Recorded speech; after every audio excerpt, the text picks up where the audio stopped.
A man who waits on God is a man that knows God. If you cannot wait to receive instruction from his lips, you never know him. And let me tell you, it is those that wait that eventually shall do exploit. These are those that will run and not be weary.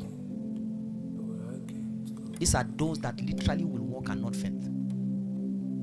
These are the strengthened men, men that wait. If you can wait on God, you will know him.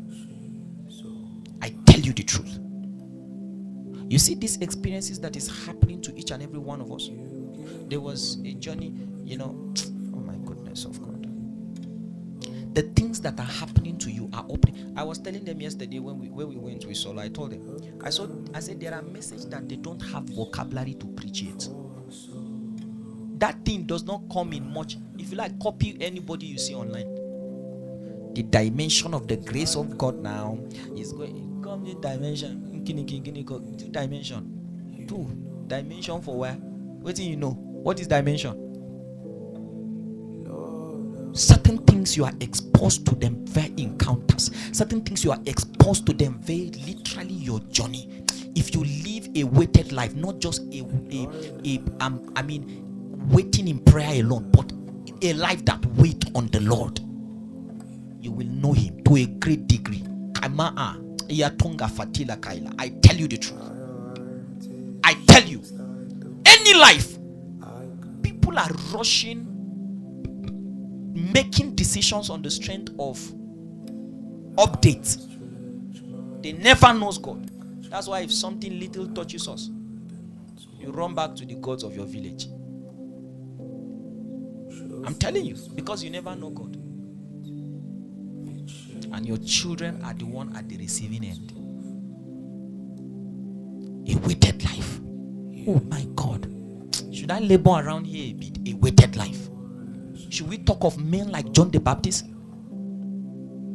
Men that leave their civilization and went to the wilderness, stayed there all his life.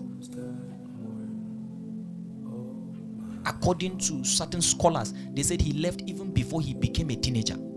He went there. The Bible says he was from desert to desert. Because if you read, the Bible says deserts in plural.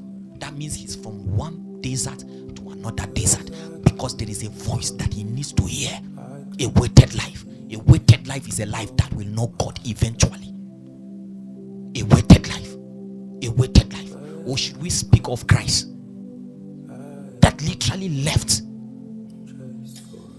and also entered the wilderness and fasted for 40. A weighted life. A weighted life. Men that stayed with God and eventually manifested into a generation.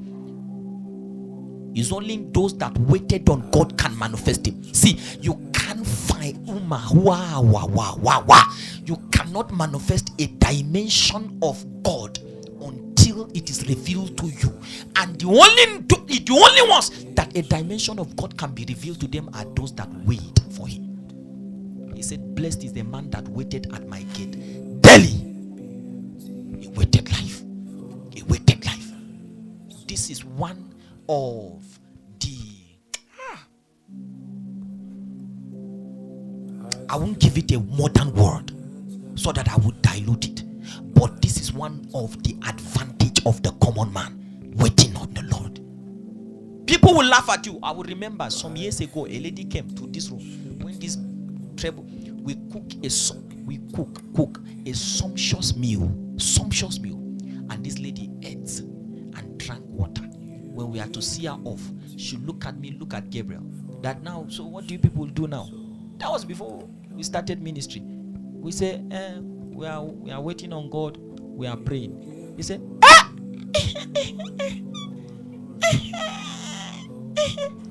you with beer, you are not doing anything. You say you are waiting on God. Gabriel and I came back and cried. I tell you, we cried. Literally. One of these days we were on this bed and we cried. I told Gabriel, I said, what is all this now? What is all this? People are laughing. We have peace and that we are waiting on God.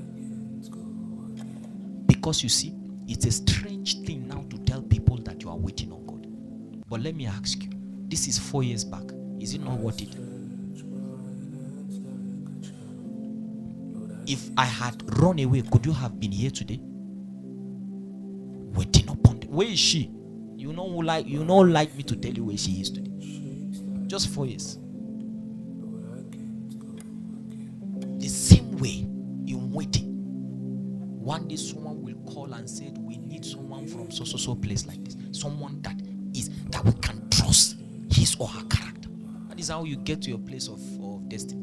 Because you've waited upon him. And when you are given opportunity to speak of God, you will fetch it out of the bank of such a journey of waiting and say, I waited upon the Lord, and he looked upon me with his face. He looked upon me with kindness, because I waited upon the Lord.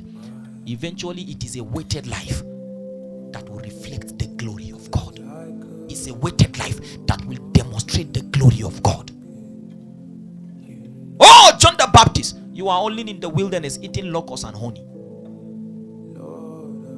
covered with skins. But this is a guy that literally will bring the entire nation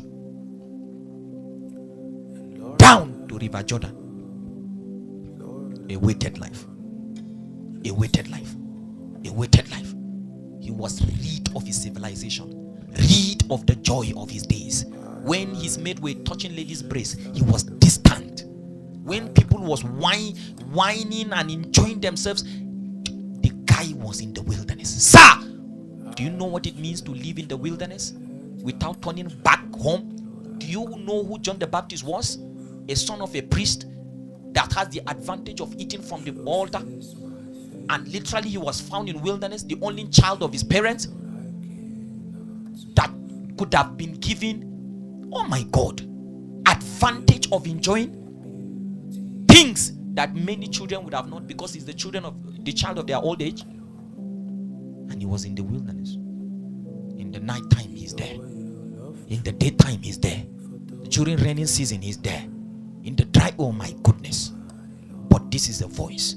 The day he heard the voice and he came out, no one can kick against, oh my God, no one can kick against the utterance of the man